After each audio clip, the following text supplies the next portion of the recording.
Hi everyone, welcome to Miss Adams Teaches English Language and Literature A-Level.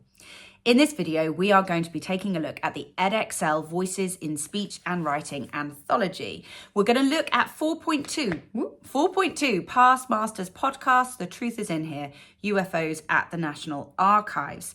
I'm going to take you through the content, some useful context, and obviously some points on genre, audience, and purpose before we look at some key quotes and analyse the literary linguistic features in relation to the voices constructed. This is a great one for voices because there are two different voices to look at. So let's get started. So a quick look at the content of this particular text from the anthology. This is the Past Masters podcast, a podcast that is run by two people called Bob and Joe, and they are having a conversation about the recently released files, all about UFOs that have been taken to the National Archive from the Ministry of Defence. And what you're going to discover is that there is a sort of sense of enthusiasm from one of the podcasters, Joe, and a kind of sense of cynicism from Bob. And so it's a kind of exchange between the two of them about what to expect from the files themselves.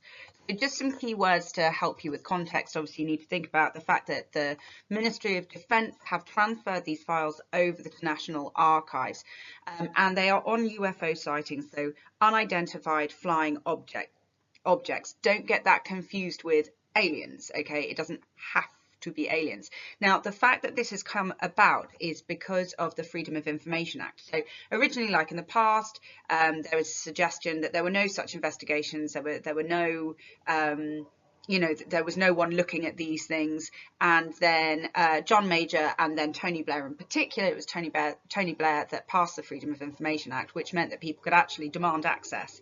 And really, the Ministry of Defence has had a UFO desk that has actually been collating all of the information about any mysterious sightings or strange objects in the sky. And these are the documents that have been sent over to the National Archives, and so they are readily available for people. The other thing that you might just want to be aware of in terms of context, it's more of a cultural reference, but you're going to see this cultural reference to the X-Files, which is a very, very popular show in the sort of 90s-ish, with Gillian Anderson and David Duchovny. I only mention it because there are a couple of, like I said, cultural allusions to it through the piece. Okay, so let's think about GAP, genre, audience, and purpose. So obviously it's a podcast, but this is a multimodal text, both in production and reception or consumption, because obviously this is originally a spoken piece that has been transcribed. So you've got the transcript of the actual conversation, but then you also have a little bit of written blurb, which we'll look at in a bit more detail, that introduces it. So it's been transcribed and then reformatted and made available for digital media, social media, etc. So both in the construction of it and then the consumption of it, it is multimodal in nature. It is pre-planned. Yes, of course, there's going to be a little bit of spontaneity in it, but generally Joe and Bob will have discussed where the piece is going, what they're going to talk about, what their roles are. Now, even though it's a conversation between two people, they are not the audience. Okay, so it is a public audience, despite the fact that there are moments of like really quite specific direct address, which we'll talk about later. This is for a public audience, quite a broad one. So the podcast itself are going to have a group of followers that are subscribed, and it's of course for them. But the nature of the content of this particular podcast is also going to attract a wider range. So you're going to have people that are obviously interested in UFOs, perhaps conspiracy theorists, anything to do with the military, to do with the government, fans of sci-fi, fiction, films. So it's a really broad audience here, and of course it's a podcast. It's to inform, yes, but it's to entertain. Yeah, they want people tuning in each week, so they have to be engaging. They have to find ways to hook those readers in. Now, the voice is really interesting because what we need to say is voices, because you've got two people speaking and they are both very different and distinctive. So you're going to see each of my slides, not all of them, but many of them have a sort of verses. So, you know, challenging versus accommodating to describe the differences between Joe and Bob. Other than the opening, each slide will have a sequence of their conversation. So we'll always have both of them on each slide because technically this is like a kind of interview. Okay, starting with the first one. So I've kind of just referenced this as introductory because this is the framing of the context of this particular episode on the podcast. So this is the written part. We talked about it being multimodal. This is the written part that helps us understand what we're about to read in the transcript, or it would be the written part online before you click to listen to the podcast, okay? So, from ghost rockets in Scandinavia to mysterious spheres tracked over Eritrea, the Past Masters team look at the records of unidentified flying objects held at the National Archives and ask, is the truth in here? Okay, so what we have here is we've got a semantic field of the paranormal, ghost rockets, mysterious spheres, unidentified flying objects, and we've got, like I said, this first reference, this pop culture reference or allusion, no allusion with an A, not with an I, allusion to the X-Files, because the X-Files popular slogan was "the truth is out there." And so what they've done is they've punned on the prepositional phrase and said, is the truth in here? Turning it into a rhetorical question. And that prepositional phrase in here draws attention to these files. So what a narrative hook. Are we going to find out the truth about UFOs, aliens, etc. in these files? So great little bit of introduction. Then we get the very specific context. The Ministry of Defence is now transferring files on UFOs to the National Archives covering 1978 to 2002. So if anyone was thinking, oh gosh, is this going to be a sort of flimsy conspiracy, then we get the kind of the beginning of this sort of historical axis, factual axis coming in saying there is credibility in this. This is to do with the Ministry of Defence and what those files are. Okay. Note as well, we have unidentified flying objects here in the introduction, so it is clear what UFOs stand for moving forward. Okay, so the opening of the actual podcast, so this is where we're going to get this little phatic exchange. It's going to be welcoming, it's going to be friendly in voice. So Bob and Joe. Bob, hi there, you're listening to Past Masters from the National Archives in London. I'm Bob. And I'm Joe. So we've got frontal coordinate conjunctions here in both Joe and Bob's speech, and I'm Joe and this month. So very much a convention of speech, but informality. So part of the kind of friendly tone is the way that they sound very chatty there. So frontal coordinate conjunctions. We've got a little temporal discourse marker here where we're saying this month, which is a reminder of the genre of this piece. Of course, they clearly have a monthly podcast, and it's a reminder that the episode content is going to change. So it's making it very specific to the content of this piece. We're looking at one of the strangest sets. So we've got this superlative here. Again, another little narrative hook. So strangest sets of records we have here at the archives. The British government's very own X-Files. So we've got this little hyphen here that creates a dramatic pause. It's almost like a little drum roll, please.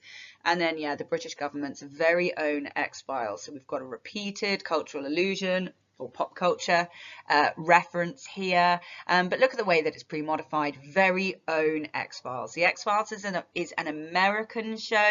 So it's saying, well, this is the British version, but it's factual.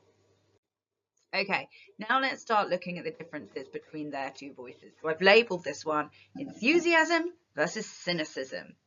So Joe starts off, mysterious lights in the sky, unexplained radar traces, reports from military sources and members of the public and official government policy on UFOs from the old Air Ministry, the Ministry of Defence, the Foreign Office and the Admiralty. Everything she says there is a minor sentence. There's, you know, like every single one. Yeah, there's not a single verb in any of those utterances. So this is about creating a little bit of drama, a little bit of tension, whilst at the same time using lexis as associated with the government, that makes it feel quite factual because she is citing sources. Yeah, Air Ministry, Ministry of Defence, Foreign Office, Admiralty. Okay, so we've got this military lexis here, kind of grounding it in like reality. Bob, and why are we looking at this? Okay, so another frontal coordinate conjunction. Okay, but it's also just demonstrating that he is the challenger of this conversation. He is the questioner. He's almost there with that interrogative. He's almost saying, remind me what the point is. Joe responds. So this is where we've got sets of adjacency pairs here. So very, again, typical of the convention of both podcast and interview, where podcast where you've got more than one person, you've got the to and fro, and they are using turn taking and the standard question, answer version of adjacency pairs. Now, look how positive and enthusiastic she is through the adjective fascinating and this noun insight. That suggests that this material is credible. Yeah, if it's insight, it's thoughtful knowledge. Fascinating insight into the workings of government. But then we have both an exclamative and a rhetorical question. No, it's another frontal coordinate. And it's secret files on aliens. How good is that? Okay, so that's where we see her enthusiasm. Note the juxtaposition between the tone. Fascinating insight, credible, slightly more formal, and then your exclamative and your rhetorical question is more leaning towards the sort of more sensationalist version, the kind of exciting, ooh, could it be aliens? Now, look at Bob's response. I think they're unexplained aerial phenomena, aren't they? Where's the evidence there? Aliens. So what we've got here is we've got two interrogatives, and one of them is formed via a tag question. That's where you just have the little question, the little two words at the end of a sentence. He does hedge it slightly with I think, but the fact that he sort of undermines her excitement by giving the logical view demonstrates that he is the cynical role. You could argue whether this is quite a challenge to Joe, whether it is, you could consider it to be a face-threatening act. So if it was a face-threatening act or an FTA, you might like to consider to what extent Joe attempts to save face in her response. She says, now, skepticism is very healthy. So we've got this little discourse marker again, creating that conversational tone. And here, skepticism is very healthy. She concedes slightly. She offers a compliment, yet she then counter-argues her next point. So she's going, yes, okay, that's true, but here is something else. I think when you've heard some of these documents, you might not be so sure. But notice that it is hedged, same repeated hedging of Bob's, but double-hedged, you might not be so sure. So suggesting that uncertainty. Stark contrast to this very declarative, challenging statement here. I think that's very unlikely, modified by this very intensifying adverb very. Now this interrogative is pretty interesting. What have you got? Because it's direct addressed to Joe. He uses the second person pronoun. He doesn't say what have we got here, what have you got? So it positions her as the person needing to kind of defend her case and defend her viewpoint. Interestingly, in contrast, she uses the first person plural pronoun when she says, well, we've got dozens of files. So you can read that two ways. You can read that as her trying to bring him into the kind of role there, or she's referring to herself and the other sort of enthusiasts that are sort of seeing the credibility of the files or hoping to find something quite mysterious. She also tries to add a little bit of credibility in this moment through the adverb of manner here, carefully kept, alongside these numbers that we've got, dozens of files, hundreds of sightings, adding a little bit of authority. And as the conversation progresses, again, you'll notice that we're still using adjacency pairs, turn taking, question, answer, response. Joe continues to echo the kind of idea of mystery. We've got the idea of the British government watching the skies, quite a dramatic phrase there that also suggests intention, but that's juxtaposed and undermined with the kind of Bob's version, the reality, uses historical lexis here, draws upon the context of the time, saying, well, no, they're looking out for German airships before First World War.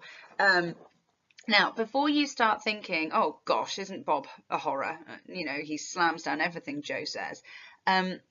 They are potentially playing roles here. This is pre-prepared and planned, and it would make sense for them to have these two opposing roles because the subject is divisive.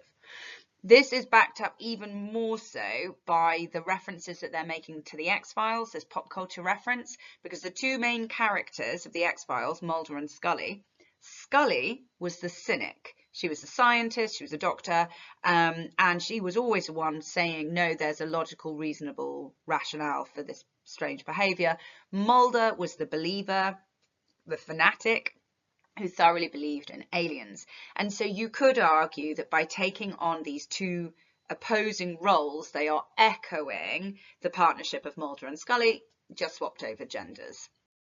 Okay, further concessions from Joe, that's right. So again, quite accommodating here. Now, Bob goes on continuing to use historical lexis in his very much, declarative form. Well, since then, they went on to bomb cities up and down Britain in 1915. That sounds very sensible. And then we've got another frontal coordinate conjunction. In this case, it's a negating one, so it's showing he's opposing her once more, but it's nothing to do with aliens. What else have you got? It's the same structure. It's the same direct address, second person pronoun, same interrogative, but it's this little adverb here. What else? Come on now, there's got to be more. So it's another little challenge. We've got a little bit of hesitancy. You could almost say it's almost like a little false start. Oh, okay. World War II. Coming up with more ideas. It's again this idea of backing up her point. Throughout the war, British and American pilots report seeing strange patterns of light on bombing runs over Germany. Note again, another interrogative, like the lights you get on an aircraft, reasonable, logical, very Scully. And here, this little interrogative, it doesn't show that it's an interruption, but it feels like one. But here, we've got a definite interrupting. Joe is hedging, trying to formulate her response. Well, sort of, but not. And then this hyphen demonstrates that it is an actual interruption here. That's another mystery solved there. Note the determiner, another, kind of presenting him as the sort of powerful role here. He's the one that solves the mysteries.